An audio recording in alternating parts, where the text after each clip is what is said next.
Good, happy Friday evening, November 5th, 2021. I'm Riley King. Welcome to this Friday evening edition of the Riley King Newscast, right here on the Riley King Network. We have a lot of news to get to this Friday evening, so let's begin right now.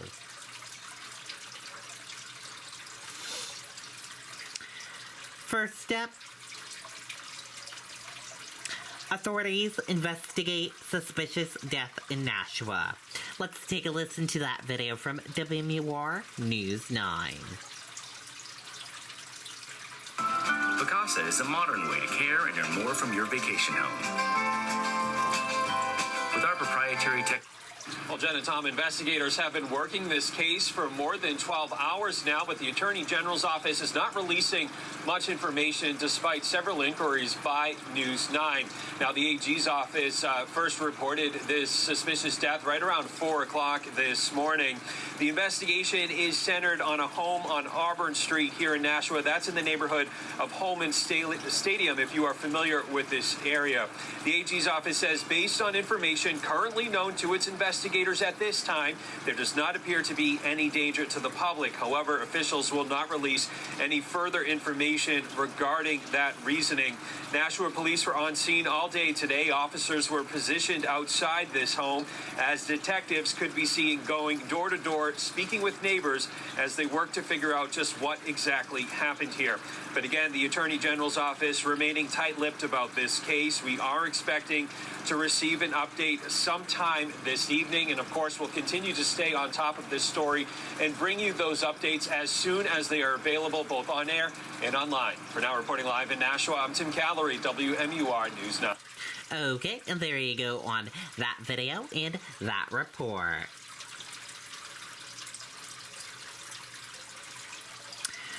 Most COVID-19 deaths announced in a single week in New Hampshire since February. Let's take a listen to that video from WMUR News 9. It's the official tractor of Tough Cab Month at Mahindra. Get great deals on all cab tractors. And the challenge comes as New Hampshire endures a surge of COVID-19. Active infections have jumped to 4,800, the most since January 30th. And there are 853 new cases of the virus to report tonight, with 109 from the reporting backlog. 5 more deaths are related to COVID-19, and current hospitalizations are just under 200. Okay, and there you go on that video and that report.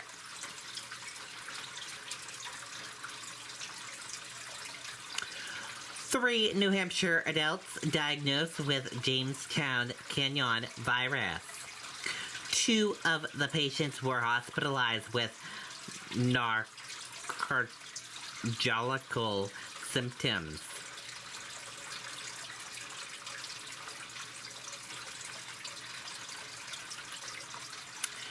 New Hampshire drivers urged to move over for road crews and emergency workers. Let's take a listen to that video from WMUR News 9. For over 85 years and 4 generations, award-winning Palmer Gas and Oil has been serving communities throughout New Hampshire. Every state in the country has a move-over law aimed at keeping everyone on the road safe. If you see red, blue, or amber lights, you are to slow down and move over. And if you can't safely move over, then please just slow down and try to give anyone working in a roadway a wide berth. Slowing down and moving over should be common sense, but unfortunately, statistics show that that's not the case. We average, about 20 work zone crashes a year over the last 3 years. And countless close calls. The death of State Police Staff Sergeant Jesse Sherrill last week, a chilling reminder of the dangers. His cruiser struck by a tractor trailer as he worked a paving detail. While the specific cause of that is not yet known, work zone incidents continue, 2 in just the past 24 hours. Yesterday on I-93 in Windham, A motorist clipped the attenuator truck, losing the mirror of their vehicle, and kept going. Today, a mower doing winter prep work in Rochester. They were crossing a roadway and a motorist went to go around them and struck the mower. Fortunately, no one was hurt. But, this is just happening with such frequency and could have such grave consequences that I really implore the public to be mindful of the fact that we all have a stake in being safe here. The move over law, one they wish they didn't need. For whether it's the fireman or the construction worker, the police officer, the tow truck driver specifically, we would prefer never to write a ticket, to be quite honest with you. Jennifer Crompton, WNUR News 9. Okay, and there you go on that video and that report.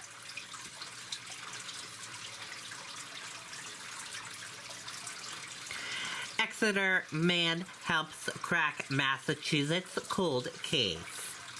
Let's take a listen to that video from WMUR News 9. Bentley Chevrolet celebrates Veterans Day with a $500 additional savings bonus. Veterans get an extra $500 discount. Thank you for your service from Bentley Chevrolet, the neighborhood dealer who treats you like family. An Exeter man has played a part in cracking a cold case in Massachusetts. The remains of Judith Chartier, who disappeared 40 years ago, were found in the Concord River this week in her Dodge Dart that was submerged at the bottom. Hans Hoog owns Sonar Search and Recovery and got involved in this case over the summer, conducting his own search with a friend that ended up assisting state police divers in finding the missing woman. It's a big win for me in terms of helping the Chartier family. Just a great feeling. The cause of death and other details surrounding Chartier's disappearance are still being investigated. Okay, and there you go on that video and that report. Investigation continues after car crashes into unoccupied daycare building in Epsom. Let's take a listen to that video from WMUR News 9. Walmart, America's largest, is hiring. Earn up to $28 per hour plus benefits working at Walmart's distribution center. Get a $5,000 sign-on bonus, but hurry, you must be hired before November 18th. Apply online today or text DC to 240240. Walk-ins welcome. The crew arrived, found the vehicle right in through the building all the way in. Inside the car was the driver, described as a woman in her 60s who was unconscious and trapped in the Honda Civic. Used some power tools to pop the back door, and they're able to stabilize her and remove her that way. Friday, the owners of the daycare were surveying the damage after getting the word last night. It was pretty scary, frustrating. We're just glad it was late at night when no one was here, no one else was in the parking lot, and that's pretty much what matters, everybody's safety. During the daytime, the daycare normally has about 14 children inside, ranging in ages from 2.5 to 6. We will miss them very much until we get reopened. We're thinking about them in hope that they're able to find childcare temporarily, and we'll be waiting here with open arms to give them lots of hugs and attention when they get back. The owners of the daycare say they're unsure when they're going to be able to reopen. But one thing they are looking at is another vacant space in the plaza in hopes of being back in business sooner. In Epsom, Ray Brewer, WMUR News 9. Okay, and there you go on that video and that report.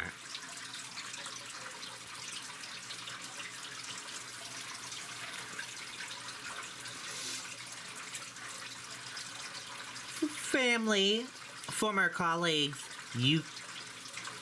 eulogized Colin Powell at funeral services in the nation's capital.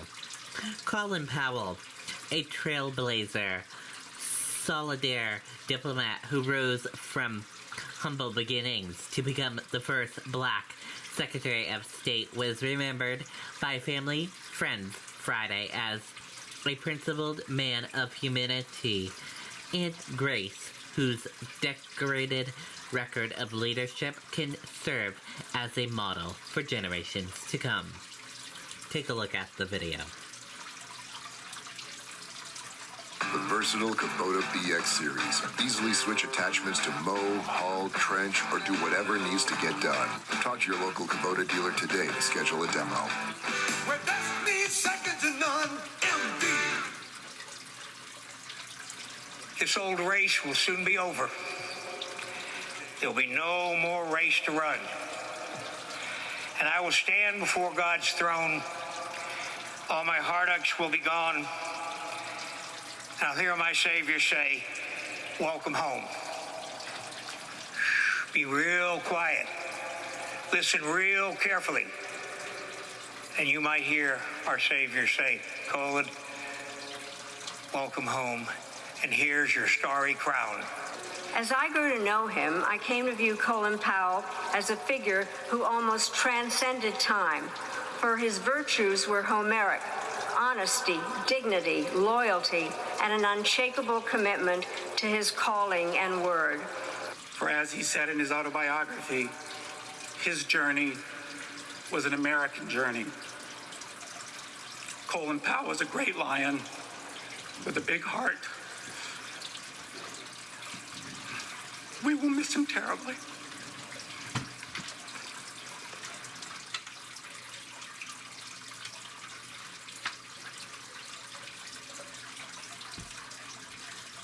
Okay, there you go on that video and that report.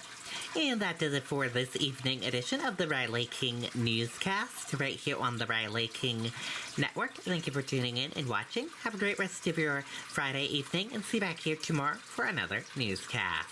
Good night and goodbye, everyone.